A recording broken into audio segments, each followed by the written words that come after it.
ॐ भूर्भुवः स्वः तत्सवितुर्वरेण्यं भर्गो देवस्य धीमहि धियो यो नः प्रचोदयात्।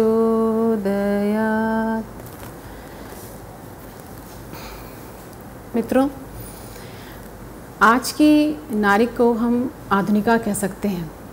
क्योंकि उसने अपनी दुर्बलताओं को दूर करके, उनको नज़रअंदाज करके, उसने अपने आप को मजबूत बनाने की पुरजोर कोशिश करी है और इसमें वो कामयाब भी हुई है।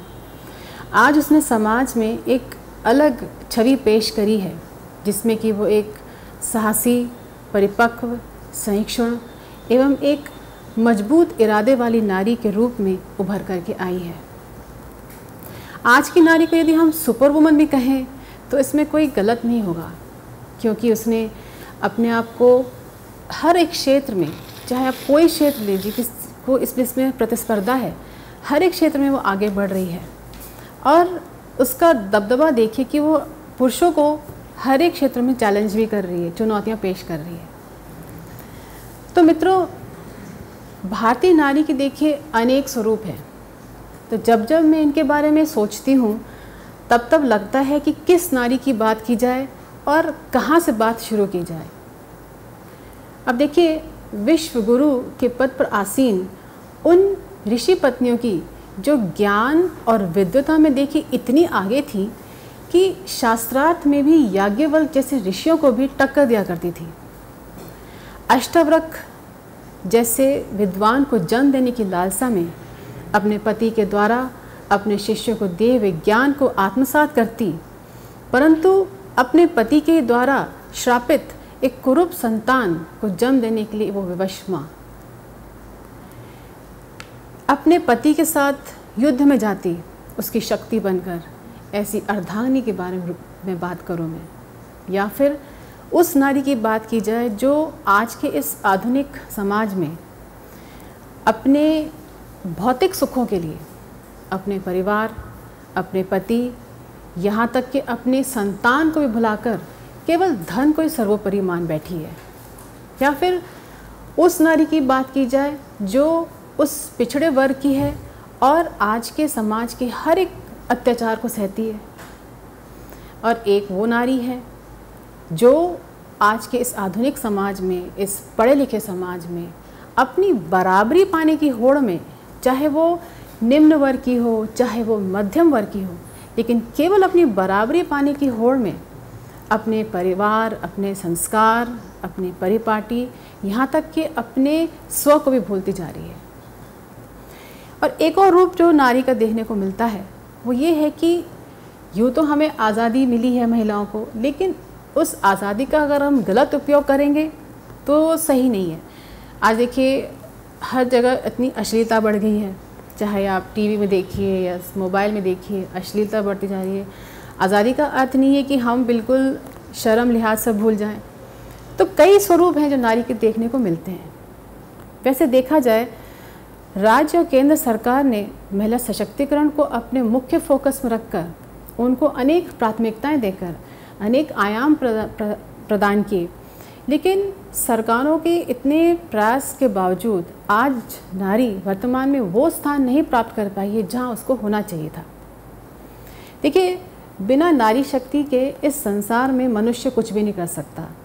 क्योंकि बिना नारी शक्ति के उसकी जो दशा है एक बिन इंजन वाली गाड़ी जैसी हो जाती है। और इस धरती पर नारी शक्ति के रूप में सबसे पहले माँ कालिका, माँ दुर्गा का अवतरण हुआ था और नारी शक्ति की अगुवाई और निर्देशन में ही ब्रह्मा, विष्णु, महेश की उत्पत्ति हुई थी। नारी शक्ति की ही देखरेख में ब्रह्मा जी ने सृष्टि का निर्माण किया था। तो यदि मैं ये कहूँ कि इस सृष्टि का जो मूल है वो एक नारी है, इसमें कोई अतिशयोक्ति नहीं है। इसीलिए उसको देवी स्वरूपा, शक्ति स्वरूपा कहा जाता है। और ये भी कहा जाता है कि यत्र नारीस्तु पूज्यन्ते रमयन्ते तत्र देवता, मतलब जहाँ नारी की पूजा होती है वहाँ देवता निवास करते हैं, अपना अनुदान वरदान बरसाते हैं। ये संपूर्ण विश्व भी नारी की ही कृति है, जिसको हम वेद, उपनिषद और प्रकृति के नाम से संबोधित करते हैं। बिन नारी का घर भूतों का डेरा। अब ऐसी मान्यता है कि जिस घर में नारी का आदर नहीं किया जाता, उसका सम्मान नहीं किया जाता है, या उसके साथ गलत व्यवहार हो रहा है, चाहे दहेज के लिए, चाहे अंध परंपराएं हैं, अंधविश्वास है, चाहे कुरीतियां हैं, जिस कारणवश उसके साथ अपमान होता है, उस घर में लक्ष्मी का निवास नहीं होता, ऐसी मान्यता है। जबकि नारी तो आधुनिक काल से उपेक्षित होती चली आ रही है और समय समय पर उसने अपनी महत्वपूर्ण भूमिका भी निभा करके दिखाई है।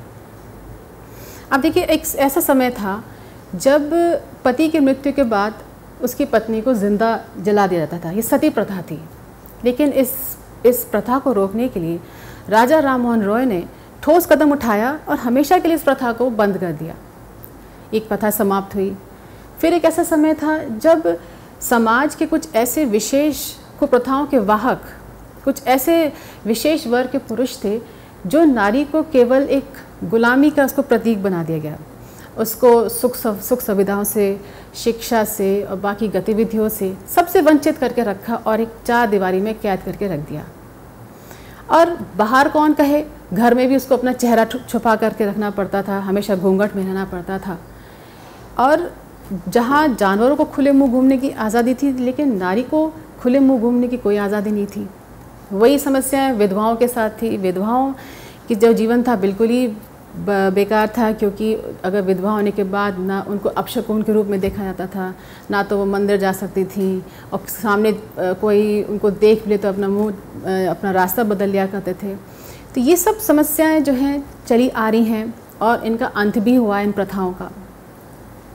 आप देखिए, त्रेता युग में वो नारी शक्ति थी जिसने देवासुर संग्राम में राजा दशरथ की रक्षा की थी, और वो नारी शक्ति थी, देवी स्वरूपा ही थी, जिसने असुरों से देवताओं की जान बचाई थी। आज भले ही हम विकसित होकर चांद पर पहुंच गए, लेकिन नारी जो है विकास की मुख्य धारा पर पूर्ण रूप में शामिल नहीं हो सकी है। आज नारी हर एक क्षेत्र में आगे बढ़ रही है, हर एक क्षेत्र में उसने अपना विजय ध्वजा फहरा रही है, लेकिन इसके बावजूद आज भी कुछ ऐसे देश देखे जाते हैं जहाँ पे नारी को एक गुलाम की तरह रखा जाता है। ये नक्सलवादी, आतंकवादी उनका शोषण करते हैं, उनको ढाल बना के रखते हैं, और जब तक उनके शरीर में ताकत होती है तब तक उनका प्रयोग किया जाता है। जब उनके शरीर में ताकत नहीं रहती तब उनको एक गुलाम की तरह बेच दिया जाता है। आज अब देखिए, नारी की आबरू लूटने वाले गली गली घूम रहे हैं, और सरकार ने तो एंटी रोमियो अभियान भी चलाया था।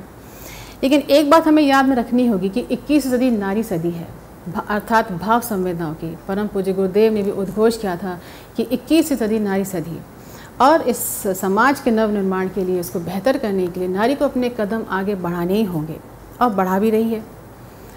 और जो बर्ताव उसके साथ हो रहा है, चाहे कन्या भ्रूण हत्या है, चाहे दहेज के लिए मारा जाता है, चाहे उसको शिक्षा के लिए, आगे पढ़ाई के लिए नहीं भेजा जाता है, या ससुराल वाले उसको घर से बाहर निकाल देते हैं, जो भी उसके साथ अत्याचार अनाचार हो रहा है, आने वाले समय में वो भी ऐसा रूप धारण कर सकती है जिससे कि जो बर्ताव उसके साथ जो हो रहा है वो भी वैसा रूप धारण करके वैसे ही बर्ताव लोगों के साथ, पुरुषों के साथ कर सकती है।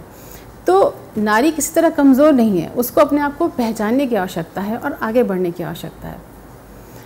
अब देखिए, प्राचीन काल में शायद समस्त दुनिया में नारी की शारीरिक रचना के अनुसार उसको पुरुषों से मध्य समझा जाता था, मतलब उसको छोटा समझा जाता था। लेकिन शिक्षा और औद्योगिक विकास के साथ साथ लोगों की सोच में परिवर्तन आया, और आज उसको समाज में पुरुषों के बराबर मान सम्मान मिल रहा है, और वो आगे बढ़ भी रही है। अब देखिए, नारियाँ जो है अबला नहीं रहीं, अब वो आगे बढ़ गई हैं। नारियों, देखिए भारत की महिलाओं ने इस देश के लिए क्या नहीं किया। अब जो भी महापुरुष इस धरती पर जन्म है, नारी के माध्यम नारी ने जन्म दिया।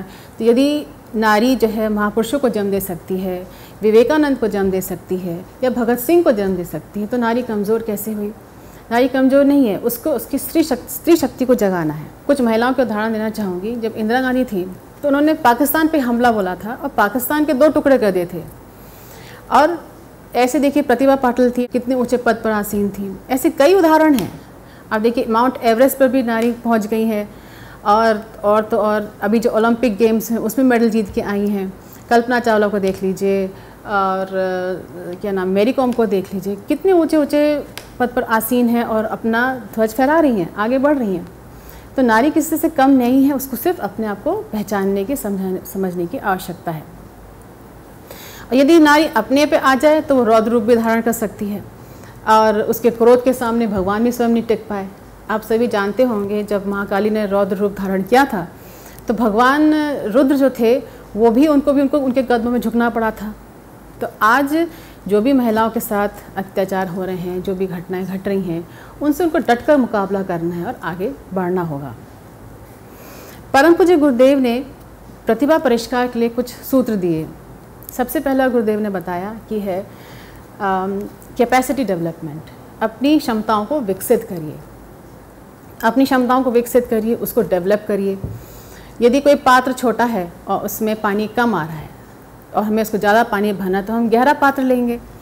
वैसे ही यदि आपको अपनी पात्रता बढ़ानी है तो उसमें आपको अपनी कैपेसिटी को डेवलप करना पड़ेगा, अपनी क्षमताओं को डेवलप करना पड़ेगा। और वो निर्भर करती है कि आपके अंदर साधना करने का माध्य कितना है। जितने आप साधना करेंगी, अपने आप को डेवलप करेंगी, उतनी आपकी क्षमताएं बढ़ेंगी। तो पहला सूत्र गुरुदेव ने बताया कि अपनी क्षमताओं को विकसित करिए। दूसरा सूत्र गुरुदेव ने बताया कि रिफाइनमेंट ऑफ पर्सनैलिटी, अपने व्यक्तित्व का परिष्कार, अपने व्यक्तित्व को परिष्कृत करिए और अपने जो गुण हैं अपने उनको विकसित करिए। और सबसे क्या गुण हम विकसित कर सकते हैं, कैसे पर्सनैलिटी परिष्कृत हो सकती है। सबसे मुस्कुरा के बात करिए, अच्छी शालीनता से बात करिए, पीठ पीछे किसी की बुराई मत करिए। इससे क्या होगा, आपकी जो पर्सनैलिटी है वो रिफाइन होगी, वो डेवलप होगी। तो दूसरा सूत्र गुरुदेव ने दिया कि रिफाइनमेंट ऑफ पर्सनैलिटी, अपने व्यक्तित्व को परिष्कृत करना। तीसरा गुरुदेव ने बताया वो है मैनेजरियल कैपेबिलिटी, मतलब आपकी व्यवस्था बुद्धि को विकसित करना। वैसे देखा जाए नारी हर एक चीज़ मैनेज अच्छे से कर लेती है, चाहे बाहर का काम है, चाहे घर का काम है।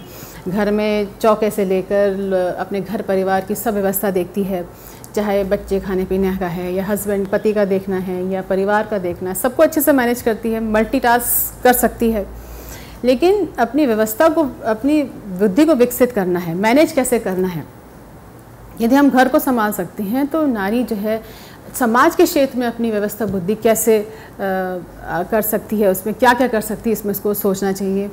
और हमारा जैसा परिवार जो है कितना बड़ा है, इसमें अपनी व्यवस्था बुद्धि हम कैसे विकसित कर सकते हैं, ऐसा क्या कर सकते हैं समाज के लिए, उसमें अपने आप को डेवलप करने की ज़रूरत है। चौथा गुरुदेव ने बताया वो है लीडरशिप, नेतृत्व। यदि नारी के अंदर नेतृत्व क्षमता आ जाए तो उसके लिए कोई भी काम आसान ही हो जाएगा। और उसके अंदर ये बखूबी भगवान ने भर के दिए कि वो नेतृत्व क्षमता, लीडरशिप क्वालिटीज़ उसके अंदर हैं।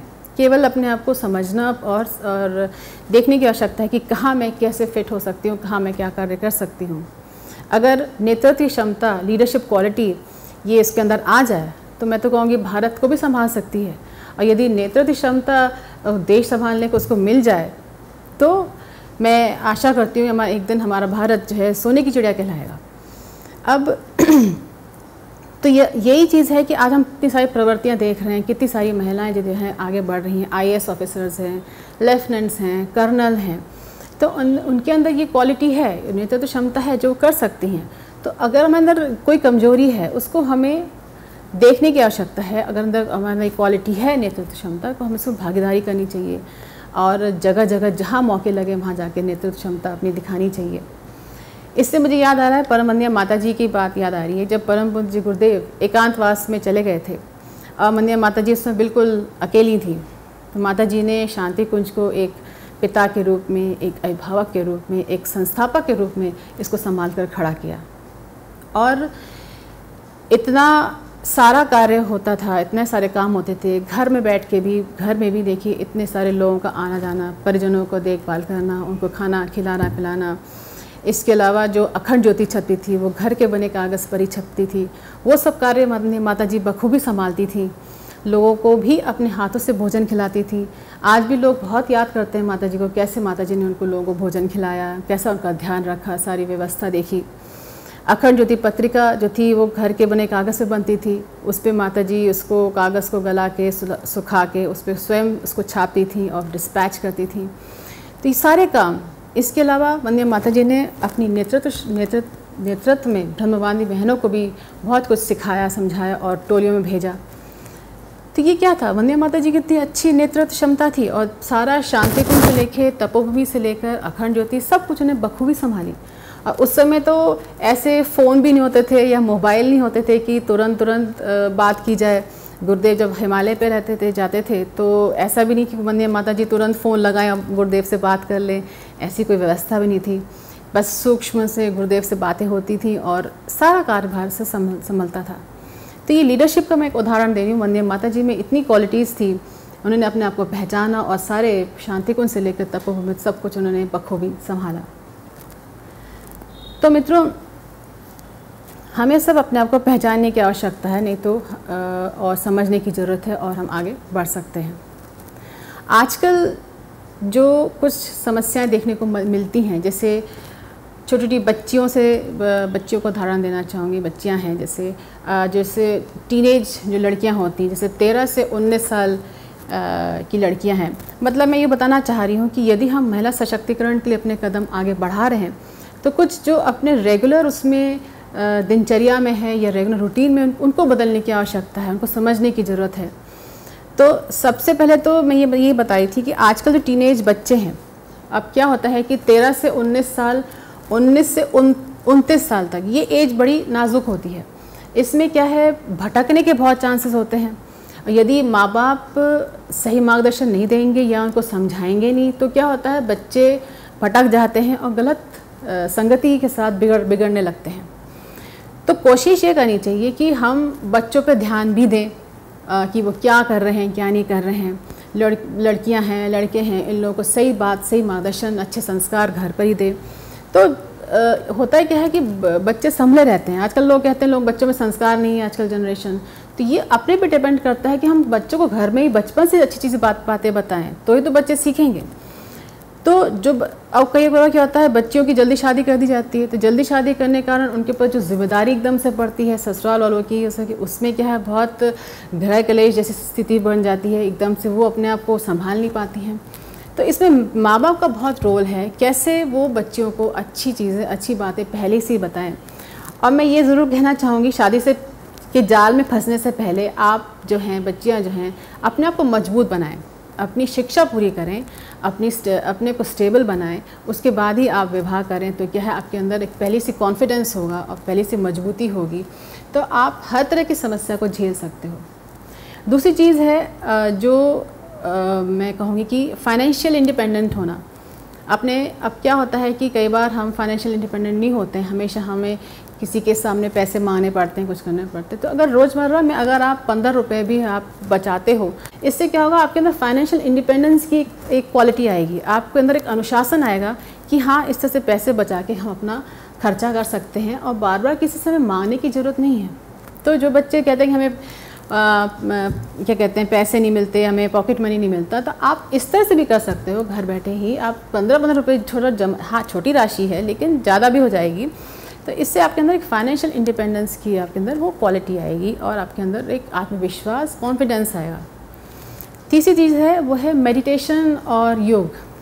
आजकल क्या है, मेडिटेशन पे बहुत मुख्य फोकस दिया जाता है। यदि आप अंदर आप एक शक्ति चाहते हैं, एक पावर चाहते हैं, तो मेडिटेशन और योग नियमित रूप से करिए, ध्यान करिए। चाहे आप 3 माला करें या आपके जो भी इष्ट हैं, जो भी मंत्र हैं, आप हर रोज़ करिए। इससे क्या होगा, जो हमारी नकारात्मक सोच है वो सकारात्मक और होगी और आपका दृष्टिकोण बदलेगा, हमारी सोच में काफ़ी परिवर्तन आएगा। और रेगुलर मेडिटेशन करने से क्या फ़ायदे हैं, ये फ़ायदे हैं कि आपके अंदर जो है एक उत्साह बढ़ेगा और आपको हर एक काम बहुत इजी रूप में दिखेगा। मतलब मैं सफल हो जाऊंगी, ऐसी पॉजिटिविटी आपके अंदर आती है। तो रेगुलर नियमित रूप से मेडिटेशन है, योग करिए। योग के कई फ़ायदे हैं, योग से आप स्वस्थ रहेंगे और स्वस्थ रहेंगे तो आप घर से लेके बाहर का काम बहुत अच्छे से संभाल सकते हैं। चौथी चीज़ है वो है अब जैसे महिला के अंदर करुणा, ममता पहले से होती है, काइंडनेस जो है अच्छे संस्कार बच्चों को दीजिए कि किसी की मदद करनी है, कोई बड़ा बूढ़ा है उसके सामने उठ के खड़े हों, माँ बाप की सेवा करें। ये छोटी छोटी चीज़ें जो है हम बच्चों को समझाएं और अच्छे संस्कार दें, तो फिर क्या है आगे चलकर हम वही जनरेशन जो है अच्छी संस्कारवान बनेगी। तो ये कुछ चीज़ें मैंने बताई कि हम रोज़मर्रा में अगर हम ध्यान दें तो जो महिला सशक्तिकरण के लिए हम जो कदम उठा रहे हैं चाहे या बढ़ा रहे हैं उसमें काफ़ी बदलाव आएगा और हमारी जो सोच में भी काफ़ी चेंज आएगा। एक कविता, एक लाइन मुझे याद आ रही है, ये श्री रविशंकर प्रसाद जी ने लिखी है कि नारी तुम केवल श्रद्धा हो, नारी तुम केवल श्रद्धा हो, विश्वास रजत नग पग तल में, पीयूष स्रोत सी बहा करो जीवन के सुंदर समतल में। तो दोस्तों, सृष्टि के रचयिता ब्रह्मा जी के बाद यदि सृष्टि सृजन में किसी का योगदान है तो वो एक नारी का है। एक नारी ही अपने जीवन को दांव पर लगाने के बाद एक नए जीव को जन्म देने का साहस ईश्वर ने केवल एक नारी को प्रदान किया है। लेकिन हालांकि हमारा तथाकथित पुरुष प्रधान समाज नारी की इस शक्ति को सबसे बड़ी कमजोरी मानता है। आप सोचिए, एक नए जीव को जन्म देना, उसको 9 महीने गर्भ में रखना और फिर उसका पालन पोषण करना, उसके लिए यज्ञ करती है, तप करती है, उसके बाद भी उसके बच्चा जब बड़ा होता तब भी उसकी जब तक बड़ा नहीं हो जाए तब तक उसकी सेवा साधना करती है, सब कुछ करती है। लेकिन हम उसकी सबसे बड़ी कमजोरी मानते हैं। आश्चर्य की बात है, इतनी बड़ी शक्ति जो भगवान ने दी है, ईश्वर ने एक नारी को ही दी है, ये इसको हम इसको कमजोरी मानते हैं। तो मित्रों, बस मैं अंत में यही कहना चाहूँगी कि नारियों में बहुत सारी खूबियाँ हैं, हमें केवल उनको पहचानने की आवश्यकता है, समझने की आवश्यकता है। यदि हमारे देश की देवियाँ जाग जाएं तो ये युग स्वयं ही बदलता चला जाएगा। इन्हीं शुभकामना के साथ मैं अपनी बात को यहीं समाप्त करती हूँ। आप सबको इतने ध्यान से सुनने के लिए आपका बहुत बहुत धन्यवाद। हमारे YouTube चैनल शांति कुंज वीडियो गायत्री परिवार को सब्सक्राइब करें एवं बेल आइकन जरूर दबाएं ताकि गायत्री परिवार की विभिन्न गतिविधियों की जानकारी आपको मिलती रहे।